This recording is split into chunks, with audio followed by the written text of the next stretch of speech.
பொதிகை தொலைக்காட்சி நேயர்களுக்கு வணக்கம். பெயருக்கு பின்னால் எத்தனையோ பட்டங்கள் இருந்தாலும் கூட IAS என்ற மூன்றெழுத்து அதை பார்க்கும்போதே மெய் சிலிர்க்கும். அத்தகைய பட்டத்திற்கு ஈடு இணை எதுவும் இல்லை.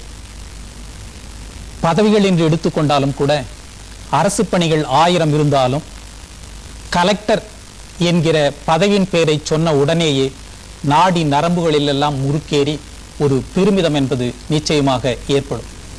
இன்றைக்கு IT நிறுவனங்களும் பன்னாட்டு நிறுவனங்களும் லட்சக்கணக்கான தொகையை மாத சம்பளமாக வழங்கினாலும் கூட இன்றைய இளைஞர்களின் லட்சிய கனவாக இருப்பது அந்த IAS.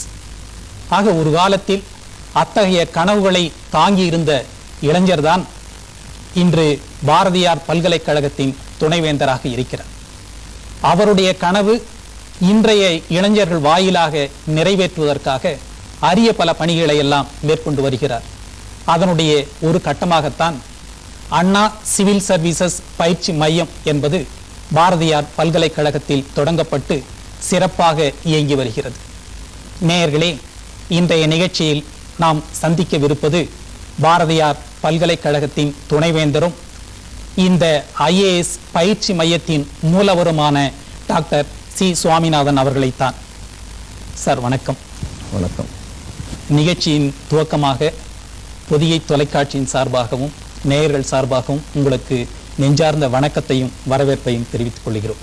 பொதிகை தொலைக்காட்சி நிறுவனத்தாருக்கும் நேயர்களுக்கும் எனது வணக்கங்கள், வாழ்த்துக்கள். சரி, இப்போ நிகழ்ச்சியின் துவக்கமாக நேயர்கள் அறிந்து கொள்ளும் வகையில் உங்களுடைய பிறப்பு, வளர்ப்பு, படிப்பு தொடர்பான சில விஷயங்களை சொல்லுங்களேன். பிறப்பு, வளர்ப்பு, படிப்பு பார்த்தீங்கன்னாக்க, எனது பிறப்பு ஈரோடு மாவட்டம் பெருந்துறை அருகே உள்ள திங்களூர் என்ற ஒரு சிறு கிராமம், விவசாய குடும்பம். படித்தது திங்களூர் அருகே உள்ள அரசினர் உயர்நிலைப் பள்ளியில் தமிழ் மீடியத்தில் படித்தேன். எனது கல்லூரி கால வாழ்க்கை ஈரோடு சிக்கநாயக்கர் கல்லூரி. அதை முடித்துவிட்டு உயர்கல்விக்காக சென்னை பச்சையப்பன் சென்று MA வரலாறு படித்தேன். அங்கிருந்து சென்னை பல்கலைக்கழகத்தில் MPhil பட்டமும் பாரதியார் பல்கலைக்கழகத்தில் PhD பட்டமும் பெற்றேன். எனது ஆசிரியர் தொழிலை கோவை CBM கல்லூரியில் தொடங்கி ஈரோடு அருகே உள்ள கொங்கு கலை கல்லூரியில் முதல்வராக கிட்டத்தட்ட ஒரு 14 ஆண்டு காலம், அருகே உள்ள பாரதிதாசன் கல்லூரியில் முதல்வர் கம் செயலராக ஒரு 2 ஆண்டு காலம், தற்பொழுது கடந்த 1.5 ஆண்டு காலமாக பாரதியின் பெயரில் அமைந்துள்ள பார்புகளும் பல்கலைக்கழகத்தில் துணைவேந்தராக பணியாற்றுகின்ற வாய்ப்பு கிடைத்துள்ளது. சரி, இப்போ பொதுவாகவே இன்றைய இளைஞர்களை எடுத்துக்கொண்டாலும் கூட இந்த IAS அதன் மேலே ஒரு ஈர்ப்பு என்பது எல்லாருக்கும் இருக்கு. அந்த வகையில் உங்களுடைய இளமை காலத்தில் இந்த IAS படிக்கணும், IAS பெற வேண்டும் என்கிற ஒரு ஆர்வம், உத்வேகம் எதனால் ஏற்பட்டதுங்கிறத சொல்லுங்களேன். நான் என்னுடைய இளநிலை கல்வியை ஈரோடு கல்லூரியில் முடிக்கும் வரை எனக்கு இது போன்ற ஒரு பெரிய அவேர்னஸ் கிடையாது. சென்னைக்கு சென்றவுடன் அங்கே இன்னொன்று படித்த சக மாணவர்கள் போட்டித் தேர்வுகளை தயார்படுத்திக் கொண்டிருந்தார்கள். அப்பொழுதுதான் இதை பற்றிய ஒரு தெளிவே எனக்கு பிறந்தது. ஏன் நாமும் முடியுமே, நம்மால் முடியாதா என்ற மிகப்பெரிய தாக்கம் என்னுள் இருந்தது. என்னுடைய சீனியர்ஸ், என்னுடைய கிளாஸ்மேட்ஸ் எல்லாம் சீரியஸாக ப்ரிப்பேர் பண்ணிட்டுருப்பாங்க. நான் MA செகண்ட் இயர் படிக்கும் பொழுதே நாமும் முயற்சி செய்யலாம் என்று சில நண்பர்களும் சேர்ந்து நாங்களும் ப்ரிப்பேர் செய்தோம், அப்ளை பண்ணோம். அப்போதைய சூழ்நிலையில் எங்களால் அந்த தேர்வில் வெற்றி பெற இயலவில்லை. அதை முடித்துவிட்டு மீண்டும் அங்கேயே இருந்து MPhil படிக்கும் பொழுது மீண்டும் முயற்சி செய்தோம், குரூப் 1 எழுதினோம். அதிலும் தோல்வியே ஏற்பட்டது. சரி, நமக்கு இந்த லைன் சரியாக வரல, அதுக்கடுத்து என்ன செய்யலான்னு பார்க்கும்போது ஒரு கல்லூரி விரிவுரையாளராக சேர்க்கின்ற வாய்ப்பு கிடைத்தது. அப்பொழுதும் கூட என்னுடன் படித்தவர்கள், என்னுடைய ஜூனியர்ஸ், சீனியர்ஸ் எல்லாம் பல அதிகாரிகளாக வந்து சேர்ந்தார். IAS பாஸ் பண்ணி, குரூப் 1 பாஸ் பண்ணி ஆடியோவாகவும் IAS அதிகாரிகளாக வந்து சேர்ந்தார்கள். அவர்களும் ஏற்பட்ட நெருங்கிய ஒரு தொடர்பு. அவர்களை பார்க்கும்போதெல்லாம் நாம் இப்படி விட்டு விட்டோமே என்ற ஒரு மனக்குறைய மனதில் ஆழமாக இருந்து கொண்டே இருந்தது. ஈரோடு சென்றவுடன் ஒரு கல்லூரி முதல்வராக பங்கேற்றவுடன் அதற்கு எனக்கு ஒரு தளம் அருமையாக அமைந்தது. நாம் இங்கிருந்து ஒரு ஸ்டடி சென்டர் ஆரம்பித்து நமக்கு கிடைக்காத இந்த வாய்ப்பை நம்மை சார்ந்திருக்கின்ற மாணவர்கள் கொடுக்க வேண்டும் என்ற மிகப்பெரிய ஒரு ஏக்க நிர்வாகத்தின் மனதில் இருந்தது. எங்களது கல்லூரி நிர்வாகமும் அதற்கு ஒத்துழைத்தார்கள். மத்திய அரசின் துணையுடன் அப்பொழுதே மத்திய அரசின் சோசியல் வெல்ஃபேர் டிபார்ட்மெண்ட்டில் பணம் வாங்கி அங்கே ஒரு ஸ்டடி சென்டர் ஆரம்பித்து அதன் மூலம் நாங்கள் அட்லீஸ்ட் அவேர்னஸ் கொடுக்க ஆரம்பித்தோம். அதாவது மாணவர்கள் மத்தியில் நமக்கு கிடைக்காத இந்த ஒரு செய்திகள் கிராமப்புற விவசாய மாணவர்களுக்கு சேர வேண்டும் என்ற மிகப்பெரிய ஒரு தாக்கத்தை மனதில் எடுத்துக்கொண்டு அது ஒரு ஐஏஎஸ் ஸ்டடி சென்டர் போட்டு அவங்களுக்கு ஒரு அவேர்னஸ் கொடுத்துட்டு வந்தோம். அதில் சிலர் பாஸ் பண்ணாங்க. அதற்கு அடுத்தபடியாக அங்கிருந்து பல்கலைக்கழகத்துக்கு வந்தவுடன் துணைவேந்தராக பொறுப்பேற்றவுடன் ஒரு கல்லூரியிலிருந்து நாம் செய்ததை இப்பொழுது 104 கல்லூரிகள் நம்ம ஆளுகைகள் இருக்கின்றது. அனைத்து கல்லூரி மாணவர்களுக்கும் குறிப்பாக இந்த பகுதி, அதாவது சேலம், ஈரோடு, திருப்பூர், கோவை, நீலகிரி, கரூர், மேற்கு மண்டலத்தை சேர்ந்த அனைத்து மாணவர்களுக்கும் செல்ல வேண்டும் என்ற உயிரை நோக்குடன் தமிழக அரசுடன் பேசி நான் வந்தவுடன் முதல் காரியமாக தமிழக அரசும் சென்ற ஆண்டு பாரதியார் பல்கலைக்கழகத்தில் இந்த பயிற்சி மையத்தை நடத்துவதற்கு அனுமதி கொடுத்தது. சென்ற ஆண்டு 2010 மார்ச் 8ஆம் தேதி பாரதியார் பல்கலைக்கழகத்தில் இந்த பயிற்சி மையம் தொடங்கப்பட்டு ஃபர்ஸ்ட் பேட்ச் ஸ்டூடெண்ட்ஸ் எழுதிட்டாங்க. இப்போ 2வது பேட்சுக்காக கிட்டத்தட்ட 1200 மாணவர்கள் அந்த ஒரு என்ட்ரன்ஸ் டெஸ்ட் வச்சு செலக்ட் பண்ணியிருக்கோம். 100 பேர் செலக்ட் பண்ணியிருக்கோம். அவங்களுக்கு அடுத்த வாரத்தில் கிளாஸ் ஆரம்பிக்க போகிறோம். ஸோ எங்களுடைய நோக்கம் என்னவென்றால் இந்த பகுதி கிராமப்புற மாணவர்கள், குறிப்பாக விவசாய குடும்பத்தில் மாணவர்கள் இந்த வசதி வாய்ப்பு சென்று சேர வேண்டும். அவர்களுக்கு ஒரு தன்னம்பிக்கையை கொடுக்க வேண்டும். அதாவது இங்கே இருக்கிற மாணவர்கள் சென்னைக்கோ புதுடெல்லிக்கோ சென்று படிக்க முடியாத சூழ்நிலை இருக்காங்க. அவர்களும் இந்த பயிற்சி மையத்தில் சேர்ந்து அவருடைய வாழ்க்கையை வளப்படுத்திக் கொள்ள வேண்டும். சமுதாயத்துக்கு அவங்க தொண்டாட்ட அவங்களை பயன்படுத்த வேண்டும் என்ற முயற்சி நோக்குடன் ஐஏஎஸ் பயிற்சி மையம் பாரதியார் பல்கலைக்கழகத்தில் செயல்பட்டு கொண்டிருக்கின்றோம். ரொம்ப அழகாக சொன்னீங்க. உங்களுக்கு இருக்கக்கூடிய மனக்குறை என்னங்கிறதையும் சொல்லி, ஆனால் உங்களுக்கு கிடைக்காத ஒரு வாய்ப்பு இன்றைய இளைஞர்களுக்கு கிடைக்கணும் அப்படிங்கிறதுக்காக கல்லூரி முதல்வராக இருந்த போதும் சரி, தற்போது பல்கலைக்கழகத்தின் துணைவேந்தராக இருக்கும்போதும் சரி, நீங்கள் இவ்வளோ பணிகளை எல்லாம் பண்ணிட்டு வரீங்க. சரி, இப்போது நீங்கள் இந்த பயிற்சி மையத்துக்கு வரக்கூடிய மாணவரோடு சந்தித்து உரையாடி இருப்பீர்கள். ஆக இதுக்கு வரக்கூடிய மாணவர்கள் என்ன மாதிரி மனநிலையில் இருக்கிறாங்க? இதில் எப்படியாவது பெற்று ஆக வேண்டும் என்கிற மனநிலையில் வருகிறார்களா, அல்லது ஏதாவது ஒரு போட்டித் தேர்வுக்கு தயாராகுவோம் என்கிற நிலையில் வருகிறார்களா? நல்ல கேள்வி. அது பெரும்பாலும் பார்த்தீங்கன்னாக்க மாணவர்கள் மிகப்பெரிய ஒரு எதிர்பார்ப்பு, மிகப்பெரிய கனவு இருக்குது மாணவர்கள் இளைஞர் மத்தியில். மிகப்பெரிய ஒரு லட்சியம், அதாவது படித்தால் முயற்சி செய்தால் முடியும் என்ற ஒரு மனப்பக்குவம் மாணவர் மத்தியில் உள்ளது. அதை தக்கபடியாக நாம தான் சேனலைஸ் பண்ணுவோம். அது பல்கலைக்கழகங்கள், கல்லூரிகள், இது மாதிரி பொது நிறுவனங்கள்லாம் சேர்ந்து பார்த்தீங்கன்னாக்கா அவங்களுக்கு ஒரு வழிகாட்டியாக நம்ம பல்கலைக்கழகத்தை பொறுத்தவரையில் பார்த்தீங்கன்னாக்கா அருமையான பேராசிரியர்கள், நல்ல இன்ஃப்ராஸ்ட்ரக்சர், எல்லா வசதியும் இருக்குது. ஸோ இந்த வசதி வாய்ப்பை பயன்படுத்தி கொண்டு அந்த மாணவர்களை எப்படி வழிப்படுத்துவது என்ற நோக்கம் நம்மளுக்கு. அதுக்கடுத்தது மாணவர் மத்தியில் நீங்கள் கேட்ட கேள்வி எப்படின்னாக்கா, அதாவது இந்த தேர்வு தானா இல்லை ஏதாவது ஒரு தேர்வு எழுதலாமா அப்படிங்கிற என்ன இருக்குதான்னு கேட்குறீங்க. உறுதியாக பார்த்தீங்கன்னாக்கா காம்படிட்டிவ் எக்ஸாம் அப்படிங்கிறது எல்லா வகையிலும் இருக்குது.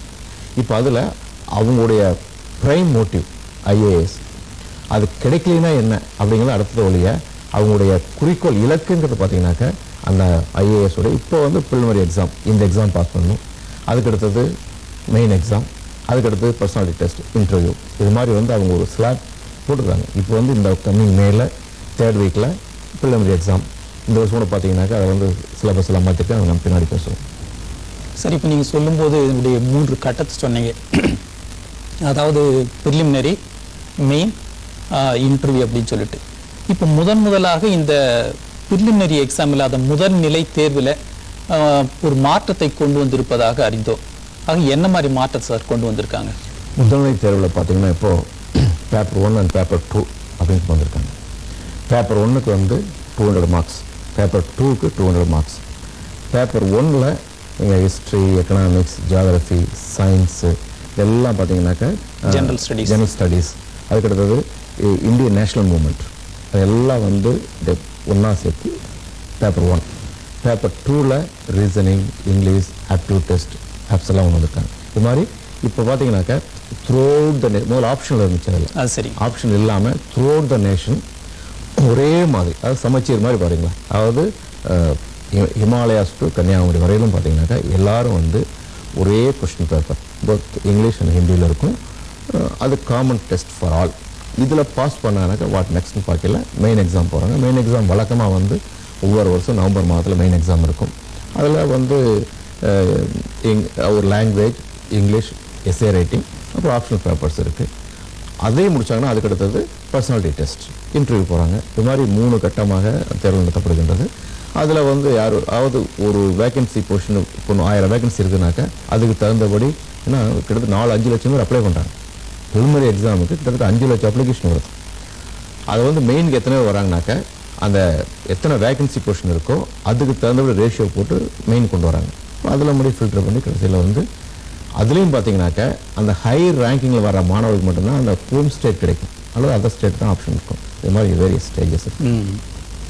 சார், இப்போ அந்த ப்ரிலிமினரின்னு சொல்லும்போது ஏற்கனவே வந்து ஜென்ரல் ஸ்டடீஸ் ஆப்ஷனலாக இருந்தது, இப்போ வந்து ஆப்டிடியூட் டெஸ்ட்டாக மாற்றிருக்கிறதா சொன்னீங்க. ஆக இப்படி இந்த ஆப்டிடியூட் டெஸ்ட் அனைவருக்கும் பொதுவான ஒரு பேப்பராக கொண்டு வர்றதுங்கிறது மாணவர்களுடைய பார்வையில் வரவேற்க தகுந்த விஷயமா இருக்குமா? மாணவர்களுக்கு இது சாதகமாக இருக்கும்னு நினைக்கிறீங்களா, பாதகமாக இருக்கும்னு நினைக்கிறீங்களா? நல்ல கேள்வி. அதாவது எந்த ஒரு மாற்றமே பார்த்தீங்கன்னாக்க சிலருக்கு சாதகம், சிலருக்கு பாதகமாங்க. நம்ம இந்தியாவை பொறுத்தவரையிலும் நமது தேசம் வந்து யூனிட்டி அண்ட் டைவர்சிட்டி சொல்கிறோம். அதாவது ஹெட்ரோஜினியஸ் குரூப், ஏழை பணக்காரன், கிராமப்புற மாணவர்கள், நகர்ப்புற மாணவர்கள், படித்த குடும்பம், படிக்காத குடும்பம், அதாவது இந்த கேட்டகரியில் வரவங்க. இதில் பார்த்தீங்கன்னா எந்த சிஸ்டம் எப்படி அடாப்ட் பண்ணாலும் அதில் சில பாதக சாதகங்கள் இருக்க தான் செய்யும். ஆனால் மாணவர்கள் தெளிவாக இருக்காங்க, எப்படியாவது படிக்கணும், இதை பிடிக்கணும் அப்படிங்கிறது வந்து தெளிவாக இருக்காங்க. அவங்க வந்து இப்போ ஃபர்ஸ்ட் இப்போ தான் இன்ட்ரடியூஸ் பண்ணியிருக்காங்க. இந்த அட்டெம்ப்ட் வந்தால் தான் அவருடைய இம்பேக்ட் எப்படி இருக்கும் அப்படிங்கிறத வந்து நம்ம அசஸ் பண்ண முடியும். எப்படி இருந்தாலும் அந்த ஹார்ட் ஒர்க் யார் அளப்பா இந்த ஐஏஎஸ் பாஸ் பண்ணுற அந்த அவுட்கம் ரிசல்ட் பார்த்தீங்கன்னாக்க கிட்டத்தட்ட 75% 75 விழுக்காடு யார் கடினமாக உழைத்தார்களோ அவங்க வந்து பெரிய அவுட்ஸ்டாண்டிங் பில்லியன்ஸ்லாம் வேண்டியதில்லை. கடின உழைப்பு யாருக்கு வருதோ, யார் செய்கிறாங்களோ அவங்க தான் வர்றாங்கிறது வந்து நிதர்சனமான உண்மை. ஆகவே வந்து இது வந்து இந்த கொஷின் பேப்பர் பேட்டர்னை மாற்றுனதுனால வந்து சிலருக்கு பாதகமாக சாதகமாகிறத விட யார் கடினமாக உழைக்கிறாங்களோ, கிராமப்புறமாக இருந்தாலும் சரி, நகரப்புறமாக இருந்தாலும் சரி, இல்லை படித்த குடும்பத்து பையனாக இருந்தாலும் சரி, படிக்காத குடும்பத்து பையனாக இருந்தாலும் சரி, டெஃபினட்டாக வந்து அந்த பேஸ், அதாவது ஒரு வில் பவர், என்னால் அது முடியும் அப்படிங்கிற ஒரு கான்செப்ட் மனசில் இருத்திக்கிட்டு அதுக்குண்டான தளத்தை அமைச்சுக்கணும். அதுக்கு லைக் மைண்டட் ஃப்ரெண்ட்ஸு, அதுக்குண்டான வந்து இன்ஸ்டிடியூஷன்ஸு, அதுக்கு யார் ஆசிரியர்கள். இப்போ பார்த்தீங்கன்னா நம்ம கோயம்புத்தூர் எடுத்துக்கிட்டாக்க நமக்கு அருமையான கைட்ஸ் இருக்காங்க. நம்ம கார்பரேஷன் கமிஷனர், போலீஸ் கமிஷனர், நம்ம கலெக்டர், அதில் சில government arts college professor Kanagaraj இருக்கார். இது மாதிரி so many people to guide students. அதாவது தனக்கு எந்த ஆதாயம் இல்லாமல் இந்த மாணவர்கள் மத்தியில் இதை எடுத்துகிட்டு போகணும், இவங்கெல்லாம் நல்லா வரணும் அப்படின்னு நினைக்கிற பொதுவான விரும்பி நிறைய இருக்காங்க. ஸோ இந்த வசதி வாய்ப்பு பயன்படுத்திக்கிட்டு அதாவது எப்பவுமே பார்த்தீங்கன்னாக்க சேஞ்சஸ் பர்மனெண்ட்டுமோ, மாற்றம் இல்லாத மாற்றம். ஆமாம்.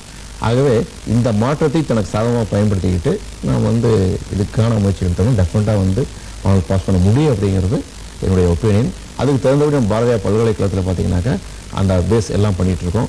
அதுக்குள்ள இன்ஃப்ராஸ்ட்ரக்சர் நம்ம பண்ண போகிறோம். சரி, இப்போ நீங்கள் சொல்லும்போது சொன்னீங்க வெறும் உழைப்பு மட்டும் போதாது, கடின உழைப்பாகவும் இருக்க வேண்டும், வில் பவராகவும் இருக்கணும்.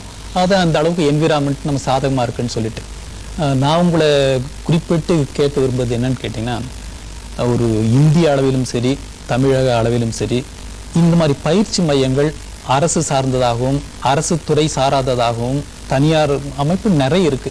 ஆக இதெல்லாம் இருக்கும்போது எந்த வகையில் பாரதியார் பல்கலைக்கழக அண்ணா குடிமை பயிற்சி அந்த பயிற்சி மையம் என்பது வேறாக இருக்கிறது, அல்லது அதனுடைய தனித்தன்மைகள் என்னன்னு நினைக்கிறீங்க? முதல்லாம் பார்த்தீங்கன்னாக்க ஐஏஎஸ் ப்ரிப்ரேஷன் அப்படின்னாவே எல்லாத்துக்கும் ஞாபகத்துக்கு வரல, டெல்லி போகணும், அங்கே போனால் தான் பாஸ் பண்ண முடியும் அப்படிங்கிற ஒரு கான்செப்ட் இருந்துச்சு. அப்புறம் கிராஜுவலாக பார்த்தீங்கன்னா அந்தந்த மாநில அரசுகள் அவங்க ஸ்டேட் ஹெட் கோர்ஸில் சில கோச்சிங் சென்டர்ஸ் வச்சு நடத்த ஆரம்பித்தாங்க.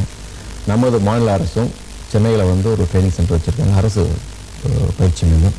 அதில் நிறையா மாணவர்கள் வந்து அப்ளை பண்ணாங்க. கிட்டத்தட்ட சென்ற ஆண்டு மட்டும் பார்த்தீங்கன்னாக்கா 6000-7000 அப்ளிகேஷன் அவங்களுக்கு வந்து 7000 அப்ளிகேஷன். அதில் குறிப்பாக வந்து இந்த மேற்கு மண்டலம் கொங்கு பகுதியிலேருந்து மட்டும் பார்த்தீங்கன்னா 2500 அப்ளிகேஷன் மேலே வந்துச்சு. அதையெல்லாம் பேஸ் பண்ணி தான் நமக்கு ட்ரைனிங் சென்டர் கொடுத்தாங்க. அது மட்டும் இல்லாமல் சில தனியார் அமைப்புகள், சில ட்ரஸ்ட் மூலமும் தனியார் ஆர்வத்திலையும் வந்து நிறைய பேர் ட்ரெயின் பண்ணி, அதாவது நீங்கள் அரசு ஆகட்டும், மத்திய அரசு ஆகட்டும், மாநில அரசு ஆகட்டும், தனியார் அமைப்புகளாகட்டும், தனிப்பட்ட மனிதர்களாகட்டும், யார் ட்ரெயின் பண்ணாலும் யார் முயற்சி எடுத்தாலும் நோக்கம் ஒன்று தான். அதாவது நமது மாணவர்கள் அந்த ஐஏஎஸ் சிவில் சர்வீஸ் எக்ஸாமில் பாஸ் பண்ணணும், நாட்டுக்கு சேவை பண்ணணும் அப்படிங்கிற நோக்கம்தான் ஒன்று ஒழிய மற்றபடி அந்த மெத்தட் ஆஃப் டீச்சிங் அதில் சில வித்தியாசங்கள் இருக்கலாம் முடியும். நோக்கம் ஒன்று தான்.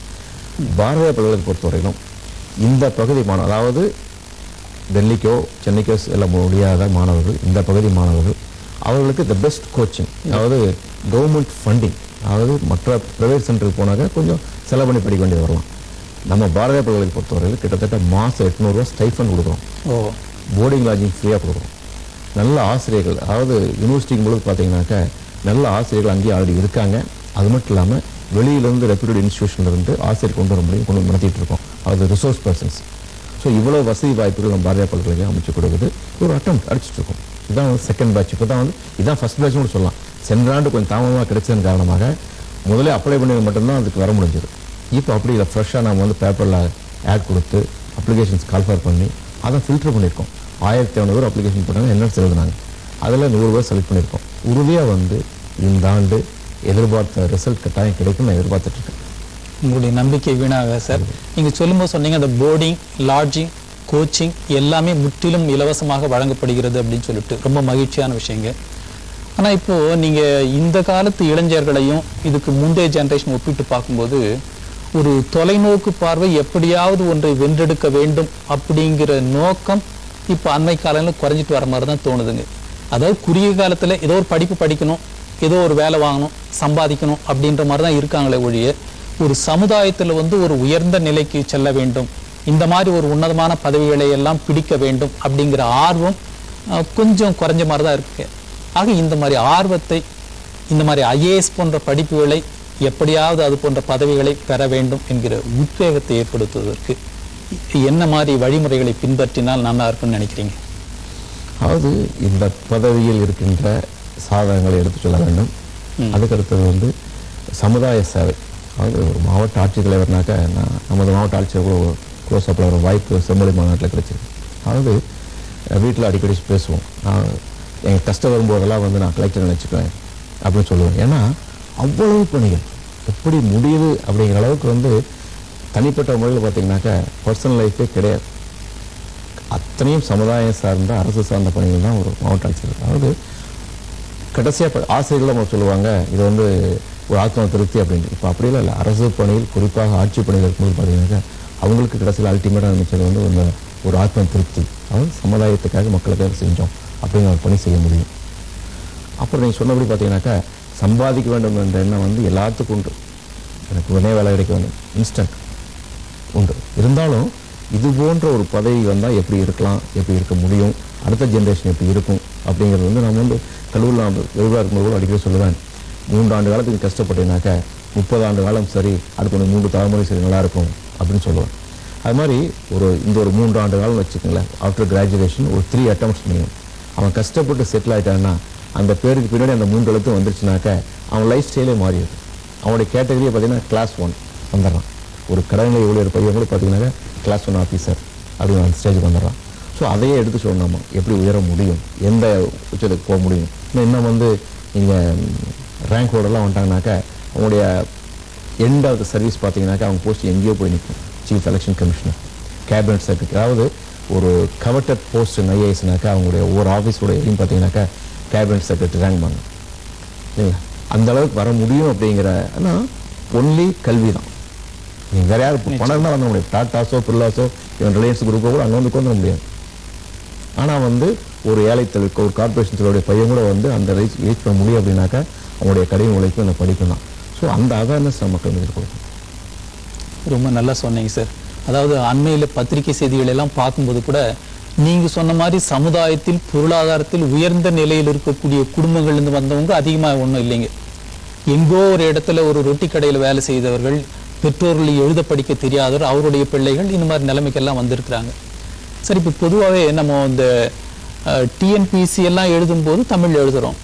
யூபிஎஸ்சி அப்படின்னு சொன்னாலே ஆங்கில அறிவு இருந்தால்தான் இது மாதிரி யூபிஎஸ்சி எல்லாம் எக்ஸாம் எழுதி பாஸ் பண்ண முடியும் அப்படின்ற காலம் போய் அண்மை காலங்களில் வரக்கூடிய செய்திகள் எல்லாம் பார்க்கும்போது ஐஏஎஸ் கூட நம்ம தமிழ்லேயே எழுதி பாஸ் பண்ண முடியும், அது மாதிரி வெற்றி பெற முடியும் என்பதற்கு கண்கூடான சாட்சிகள் என்பது இருக்கிறது. ஆக இந்த தேர்வை தமிழில் எழுதுவது தொடர்பாக, தமிழில் படித்து எழுதக்கூடிய முறை, அதனால் இருக்கக்கூடிய சாதக பாதங்கள் என்னன்னு சொல்லுங்களேன். அதாவது ஆங்கிலம் ஒரு பேப்பர் தவிர சரி, மற்ற அத்தனை நீங்கள் தமிழ் எழுதலாம். அந்த அளவுக்கு வசதிகளுக்கு அரசாங்கம் அனுமதி கொடுத்துருக்கு.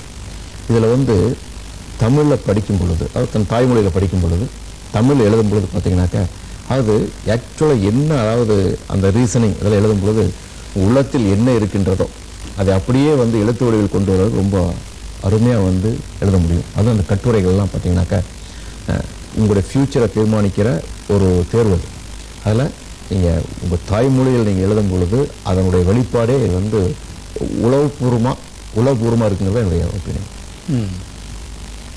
சரி, இப்போ அதே மாதிரி அண்மையில் பாரதியார் பல்கலைக்கழகத்தில் இந்த அறிவியல் தமிழ் கண்காட்சி தொடர்பான பல செய்திகளை எல்லாம் பார்த்தேங்க சார். பத்திரிகையில் பார்த்த மாதிரி முதலாக பல்கலைக்கழக வரலாற்றிலேயே ஒரு பள்ளி மாணவர்களை அழைத்து நடத்திய ஒரு அறிவியல் கண்காட்சி, தமிழ் கண்காட்சி. ஆக இந்த அறிவியல் தமிழ் கண்காட்சி அப்படின்றதுடைய சிறப்புகள் என்ன, எந்த வகையில் மாணவர்கள் மத்தியில் அந்த தமிழ் அறிவியல் தொடர்பான விழிப்புணர்வு இருக்குன்னு சொல்லுங்களேன். சென்ற ஆண்டு தமிழக அரசின் வந்து இந்த தமிழ் அறிவியல் துறையும் பெரியார் பல்கலைக்கழகம் வந்து சேலத்தில் ஒரு ப்ரோக்ராம் நடத்தினாங்க. அந்த நிகழ்வுக்கு நான் வந்து சிறப்பு விருந்தினாக போயிருந்தேன். அப்பொழுது அந்த மாணவர்கள் மத்தியில் ஏற்பட்ட அந்த வேகம், அந்த விழிப்புணர்வு அதெல்லாம் பார்த்துட்டு அந்த தலைவர்கிட்ட நான் கேட்டேன், அடுத்த ஆண்டு பாரதியார் பல்கலைக்கழகத்துக்கு வாய்ப்பு கொடுங்க, நான் நடத்துகிறேன்னு கேட்டேன். உடனடியாக அவங்க வந்து வாய்ப்பு கொடுத்தாங்க. அப்பொழுதே அதற்கான ஒரு கோஆர்டினேட்டரை நியமித்து இந்த ப்ரோக்ராம் நம்ம எப்படி எடுத்துகிட்டு போகணும் அப்படிங்கிறத வந்து பெருசாக டிஸ்கஸ் பண்ணிவிட்டு அனைத்து பள்ளிகளுக்கும் சொற்றை வச்சு நாங்கள் ஏற்பாடு பண்ணோம். அதில் கிட்டத்தட்ட பார்த்திங்கன்னா தமிழகம் முழுவதும் இருந்து 220 பள்ளிகளிலிருந்து மாணவர்கள் வந்திருந்தாங்க. அவருடைய அறிவியல் கண்டுபிடிப்புகள், அதாவது குறிப்பாக பார்த்தீங்கன்னாக்கா சுற்றுச்சூழல், அதாவது பயோடைவர்சிட்டி, இதெல்லாம் கான்சன்ட்ரேட் பண்ணி ரொம்ப அழகாக பண்ணியிருந்தாங்க. அதாவது பள்ளி பருவத்திலேயே அந்த வயசில் ஒரு 10 வயசு 15 வயசு 12 வயசுக்குள்ள பார்த்தீங்கன்னாக்கா அந்த மாணவர்களுக்கு அறிவியல் மேல் இருக்கின்ற தாக்கம், சுற்றுச்சூழலை எப்படி பாதுகாக்க வேண்டும் இருக்கிற அந்த விழிப்புணர்வு ரொம்ப அழகாக எக்ஸிக்யூட் பண்ணியிருந்தாங்க. அதை பார்ப்பதற்கு கிட்டத்தட்ட 2 நாள் நிகழ்வது. ஃபஸ்ட்டு டே வந்து ஒரு 5000 மாணவர்கள் இருக்கும், செகண்ட் டே 7000 பேர் வந்தாங்க. ஸோ ஒரு 12000 மாணவர்கள் பாரதியார் பல்கலைக்கழகத்துக்குள்ளே வந்து பல்கலைக்கழகத்தையும் பார்த்துட்டு அந்த அறிவியல் பூர்வமான நிகழ்வையும் பார்த்து தன்னுடைய அந்த அறிவியல் கண்டுபிடிப்புகளுடைய அந்த தாக்கத்தை தன் மனதில் நிறுத்தி கொண்டு திருப்பி சென்றிருக்கோம். அதாவது மிகப்பெரிய ஒரு விழிப்புணர்வு அழகாக பண்ணோம். இதை வந்து வருங்காலத்திலையும் பண்ணணும்னு நினைக்கிறேன். அது தமிழக அரசு என்ன சொல்லுவது ரொம்ப செய்யணும். நிச்சயமாக இது வந்து ஒவ்வொரு பல்கலைக்கழகமும் ஒரு ஆனுவல் ஈவெண்ட்டாக கூட அது பண்ணலாம். நம்ம ஏதோ பண்ணோம், பட் வந்து இது வருஷம் ஒவ்வொரு யூனிவர்சிட்டி ஏரியாலையும் இது நடத்தணும். ஏன்னா அரசாங்க பள்ளிகள் நிறையா வந்தது, அவங்களுக்கு இருக்கிற லிமிட்டட் ரிசோர்ஸஸ், அரசாங்க பள்ளிகளுக்கு அவ்வளோதான் முடியும். அந்த லிமிட்டட் ரிசோர்ஸஸில் பெருசாக பண்ணியிருந்தாங்க, ரொம்ப சந்தோஷமாக இருந்துச்சு. இதே நம்ம எந்த விதத்தில் வந்து எப்படி ஊக்குவிச்சாக்கு மேலே வருவாங்க அப்படிங்கிறத கொஞ்சம் நல்லா டேப் பண்ணி அதில் வந்து த பெஸ்ட் ஏதோ அதை செலக்ட் பண்ணி அவங்கள வந்து கொஞ்சம் இன்னும் பொருள்கள்லாம் கொடுத்து பெரிய இண்டஸ்ட்ரீஸ்லாம் இருக்காங்க, பெரிய இன்ஸ்டியூஷன்லாம் இருக்குது, அவங்களாம் வந்து அவங்க பேட்டர்னைஸ் பண்ணி வசதி வாய்ப்பு அவங்க ஏற்படுத்தி கொடுத்தாக்க வருங்கால விஞ்ஞானிகள் அங்கேருந்து வர வாய்ப்பு இருக்குது. எத்தனையோ அப்துல் கலாம் எங்கேருந்து வந்தார், நம்ம ராமநாட்டில் ஒரு குக்கிராமத்தில் வந்து சேர்ந்தார் இல்லையா, எத்தனை ஏவுகணைகள் இல்லையா, president of India, first citizen of India எங்கேருந்து வந்தார், அது மட்டும் வந்தார். ஸோ அது மாதிரி எத்தனையோ அப்துல் கலாம்கள் வர வாய்ப்பு இருக்குது. ப்ரொவைடர் நம்ம அதை ஐடென்டிஃபை பண்ணணும், என்கரேஜ் பண்ணணும். ஆக இந்த இளைய சமுதாயத்தை பற்றி நீங்கள் ஒரு மிகுந்த ஒரு நல்ல நம்பிக்கை வச்சுருக்கீங்க, அது பாராட்டுதலுக்குரியதுங்க சார். ஆனால் அதே நேரத்தில் இன்றைய மாணவர்கள் எடுத்துக்கொள்ளும் பொழுது இந்த அறிவியல் தொடர்பான பாடங்களில் காண்பிக்கக்கூடிய அக்கறை ஒரு கலைத்துறை பாடங்களில் அவங்க காண்பிக்கிறார்களா அப்படின்னு சொன்னால் அது ஒரு கேள்விக்குறியாக தான் சார் இருக்குது. ஒரு இலக்கியம், பண்பாடு, கலாச்சாரம் இதெல்லாம் ஒரு சமுதாயத்தினுடைய ஆணிவேர்களாக இருக்கக்கூடியது, அடிப்படையாக இருக்கக்கூடியது. ஆக ஒரு பல்கலைக்கழக துணைவேந்தர் என்ற பார்வையில் பார்க்கும்போது கூட பல கல்லூரிகள் எல்லாம் இந்த அறிவியல் நிர்வாகம் தொடர்பான படிப்புகளை தான் கொண்டு வரதை ஒழிய இந்த கலை சார்ந்த படிப்புகள், வரலாறு, புவியியல் இது மாதிரி பாடங்களுடைய எண்ணிக்கை குறைவாக தான் இருக்குங்க. இந்த போக்கு சரியானதுன்னு நினைக்கிறீங்களா? இந்த போக்கு சரியானதுன்னு சொல்ல முடியாது. ஆனால் அறிவியல் சார்ந்த துறைகள், அது எஸ்பெஷலி பார்த்தீங்கன்னா கொஞ்சம் காலமாக கடந்த ஒரு 10 ஆண்டு காலமாக பார்த்தீங்கன்னாக்கா கம்ப்யூட்டர் பேஸ்ட் கோர்சஸ் தான் அதிகம் வந்துட்டுருக்கு. அதுக்கடுத்தது மஷூரிங் ஆஃப் இன்ஜினியரிங் காலேஜஸ், நீங்கள் வருஷம் இன்ஜினியரிங் காலேஜ் அதிகமாகிட்டே போகுது. அதில் அடிஷ்னல் கோர்சஸ், அடிஷ்னல் ஸ்ட்ரென்த் போயிட்டே இருக்குது. ஸோ அது ஒரு பக்கம். அதுக்கடுத்தது நீங்கள் அந்த கலை பாடத்தின் மேலே இருக்கிற தாக்கம், ஈர்ப்பு குறைவுன்னு சொல்கிறீங்க. பட் அதுக்குன்னு ஒரு கூட்டம் இருக்குது, அதுக்குன்னு வராங்க.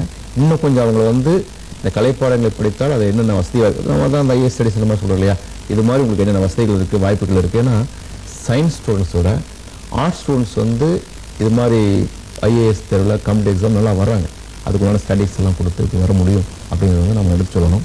அதுக்கடுத்தது இந்த குறை பாரதிய பல்கலைக்கழகத்தில் கூட பார்த்தீங்கன்னாக்கா சென்ற மாதம் பொள்ளாச்சியில் நடந்த ஒரு தமிழ்நாடு டிஸ்ட்ரிக்ட் காங்கிரஸில் எனக்கு கேட்டாங்க, ஏன் பாரதிய பல்கலைக்கழகத்தில் இந்த வரலாற்று துறை கூட இல்லைன்னு கேட்டாங்க.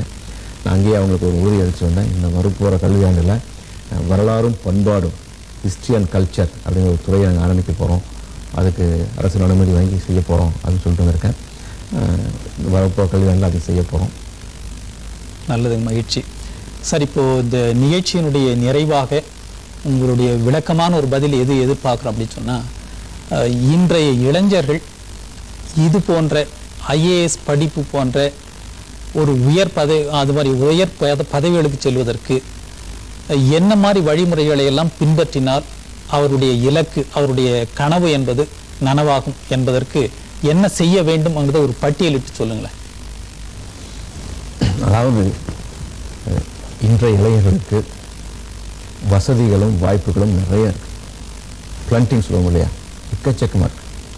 அதே போல் வழிநடத்தி செல்வர்களும் நிறையா இருக்காங்க. அதை ப்ராப்பராக பயன்படுத்திக்கணும். அது வந்து இது இருக்குது. இப்போ யூனிவர்சிட்டி இருக்குது, நம்ம ஸ்டடி சென்டர் போட்டிருக்கோம். ப்ரைவேட் இன்ஸ்டியூஷன் நிறைய நடத்துகிறாங்க. அங்கே லாஸ்ட் வீக் கூட பார்த்தீங்கன்னா சென்னையை சேர்ந்த சில நிறுவனங்கள் வந்து அனௌன்ஸ் பண்ணியிருக்காங்க, நாங்கள் நடத்த போகிறோம் அப்படின்னு. மற்றவங்க ஐஏஎஸ் மற்ற கேரியர் கைடன்ஸ், நம்ம யூனிவர்சிட்டியில் பார்த்தீங்கன்னாக்கா கேரியர் கைடன்ஸ் தனி ஒரு செல் வச்சுருக்கோம். Student not only our university, அதாவது யூனிவர்சிட்டி டிபார்ட்மெண்ட் மட்டும் இல்லாமல் நம்ம யூனிவர்சிட்டி சார்ந்த கல்லூரிகள் அத்தனைக்கும் வந்து எது மாதிரி வரலாம், பிளேஸ்மெண்ட் எப்படி, எங்கெங்கே வேலை வாய்ப்புகள் இருக்குது, சாஃப்ட்வேர் கம்பெனியா இல்லை இதர கம்பெனிகளா, எது மாதிரி வந்து நீங்கள் வந்து டெக்னிக்கல் கோர்ஸ் மட்டும் இல்லை, வேறு எந்த கலைப்பாடைங்க பார்த்தீங்கன்னா காமர்ஸ் படித்த பர்சன் நிறைய பேர் company side, insurance companies, banking side நிறைய வாய்ப்புகள் இருக்குது. இது மாதிரி ஒவ்வொரு ஏரியாவும் குவிந்து கிடக்கின்ற வேலை வாய்ப்புகளை பற்றி ஸ்டூடெண்ட்ஸ் மட்டும் எடுத்து சொல்லி அவங்கள ட்ரெயின் பண்ணுறதுக்கு தனியாக ஒரு செல் வச்சுருக்கோம். இது மாதிரி கோச்சிங் சென்டர் தனியாக நடத்திட்டு இருக்கோம். அது மட்டும் இல்லாமல் ஐடி கம்பெனிஸ் அதில் என்னென்ன வேறு வேலை வாய்ப்புகள் இருக்குது அதையும் நாம் எடுத்து சொல்கிறோம். இது மாதிரி இருக்கிற வசதிகளையும் வாய்ப்புகளையும் பயன்படுத்தி கொண்டு தன்னை முழுமையாக, அதாவது அர்ப்பணிச்சிடணும். நீங்கள் வந்து ஏனோதான நுனிப்புள் மேதால் வந்து டெஃபினட்டாக முடியாது. தன்னை முழுமையாக 3 ஆண்டு காலத்துக்கோ ஒரு 5 ஆண்டு காலத்திற்கோ அதை அர்ப்பணித்து வெளியில் வந்தாங்கன்னா உறுதியாக வந்து அவர் வளமான வாழ்க்கை, வளமான எதிர்காலம் இருக்குது. அவருடைய கனவு உறுதியாக மெய்ப்படும் என்பது எனது எண்ணம். கட்டாயம் வந்து என்னுடைய பணிக்காலம் முடியறதுல இது ஒரு லேண்ட்மார்க், இது கட்டாயம் இதை அச்சீவ் பண்ணுவேன் அப்படின்னு நான் நம்பிக்கை இருக்குது. நான் இந்த ஆண்டே பார்த்தீங்கன்னாக்கா வந்திருக்கிற ட்ரெண்ட், அந்த 1200 மாணவருடைய அந்த ஃபஸ்ட் டே போய் அவங்க அட்ரஸ் பண்ணும்பொழுதே எனக்கு மிகப்பெரிய ஒரு நம்பிக்கை. அது இன்னும் வந்து நம்ம கொஞ்சம் ஃபில்டர் பண்ணி 100 கொண்டு வந்திருக்கோம். ஸோ அதை ட்ரெயின் பண்ண போகிறோம். அதுக்கடுத்தது இன்னும் வந்து பார்த்தீங்கன்னா கரெக்டாக 8 போகிற மாதிரி அடுத்த பேட்ச் பார்த்தீங்கன்னாக்கா இன்னும் நல்ல மாணவர்கள் கிடைப்பாங்க அப்படிங்கிறது என்னுடைய எண்ணம். உறுதியாக வந்து நம்முடைய முயற்சியினால் நமது கனவு உறுதியாக மெய்ப்படும், நமது மாவுடைய வருங்காலம் வளமாக இருக்கும், நமது நாட்டின் எதிர்காலம் நன்றாக இருக்குன்னு என்னுடைய எண்ணம். நேயர்களே, இதுவரை பாரதியார் பல்கலைக்கழக துணைவேந்தர் அவர்கள் பாரதியின் வாக்கை சொல்லி அவருடைய கனவு மெய்ப்படும் என்ற வார்த்தையை பயன்படுத்தி சொல்லியிருக்கிறார்கள். ஆக பொதிகை தொலைக்காட்சியின் சார்பாக இவ்வளவு நேரம் பல சிந்தனைகளையும் இளைஞர்கள் மேல் கொண்டிருக்கக்கூடிய நம்பிக்கையை வளர்ப்பதாகவும் ஊக்குவிப்பதாகவும் அவர்கள் சொன்ன கருத்துக்கு வணக்கம் கூறி விடைபெறுவோம். சார், வணக்கம். நன்றி. நன்றி, வணக்கம்.